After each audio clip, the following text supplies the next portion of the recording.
जो welfare board है उसको जगाने के लिए प्रेस कॉन्फ्रेंस है। हमारे जो बिल्डिंग कंस्ट्रक्शन में काम करने वाले लोग हैं उनके जो असिस्टेंट्स है, उनकी जो समस्याएं हैं उनके बारे में ये आज रखी गई है। हमारे बीच में मुकेश जी हैं, ये मार्वल वर्कर यूनियन के जनरल सेक्रेटरी हैं। इशफाक जी हमारे कठुआ से आए हैं, हमारे सीनियर नेता हैं, और हरवंश चौधरी जी हमारे सीनियर नेता हैं। तो आज का इतना ही विषय है कि जो वेलफेयर बोर्ड बना हुआ है इसमें सरकार का एक नया पैसा नहीं लगता है।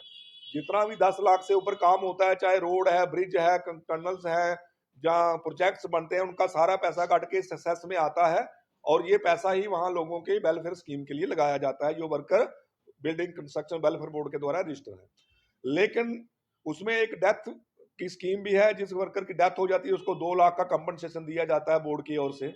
लेकिन पिछले 1 साल से वो डेथ केसेज जो है सेक्रेटरीट के अंदर धूल चाट रही हैं फाइलें, अभी तक वो अप्रूवल नहीं आ रहा है क्योंकि उसके चेयरमैन जो है बोर्ड के अपने ऑनरेबल सीएम उमर अब्दुल्ला साहब हैं और उनके पास शायद समय नहीं होता है, क्योंकि इतना बड़ा प्रदेश है, उनको संभालना पड़ता है। ये गरीब मजदूरों वर्करों के बारे में उनको शायद कोई बताता नहीं है भाई इसको भी आपने सैंक्शन करना है या इनकी फाइलें देखनी है। तो हमारा ये निवेदन है कि इनकी ओर ध्यान दिया जाए और जो 1900 से 900 करोड़ से ज्यादा है इस बोर्ड का पैसा जो पड़ा हुआ है उसकी देखरेख करने के लिए, उसकी स्कीमें चलाने के लिए जो सीईओ रहता है वो एक परमानेंट पोस्ट होनी चाहिए।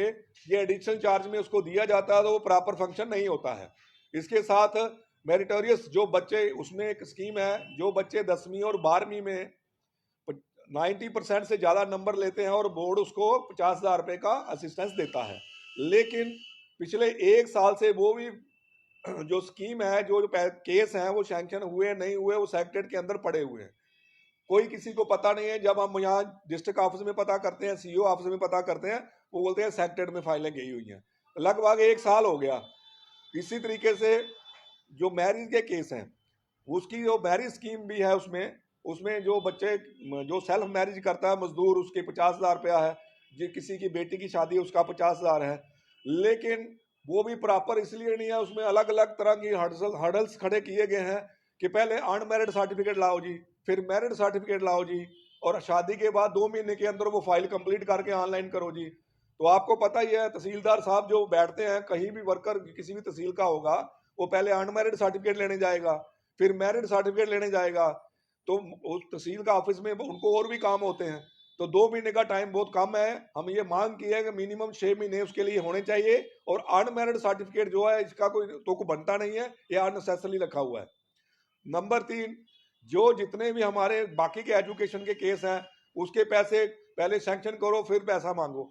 तो बोर्ड की प्रॉपर मीटिंग नहीं होती है। ये क्वार्टरली मीटिंग होनी चाहिए ताकि ये जितनी समस्याएं हैं वो वहाँ हल हो सकती हैं। ये सारी समस्याओं, अभी असेंबली लगने वाली है, वहाँ बहुत सी गुणगान किए जाएंगे, बहुत से अच्छे काम गिनाए जाएंगे। लेकिन गरीब मजदूर जो है 2.5-3 लाख के करीब मजदूर इसमें आते हैं, उनके आपके सामने जो मैंने बात रखी है वो आपके सामने है। तो उनका कितनी जल्दी ये रिलीफ दें इतना ही अच्छा है। अदरवाइज नहीं करेंगे तो हम सीईओ साहब के दफ्तर का भी घेराव करेंगे और डिस्ट्रिक्ट लेवल पर आंदोलन भी शुरू करेंगे। इसकी जिम्मेदार जो है स्टेट ड्यूटी गवर्नमेंट होगी।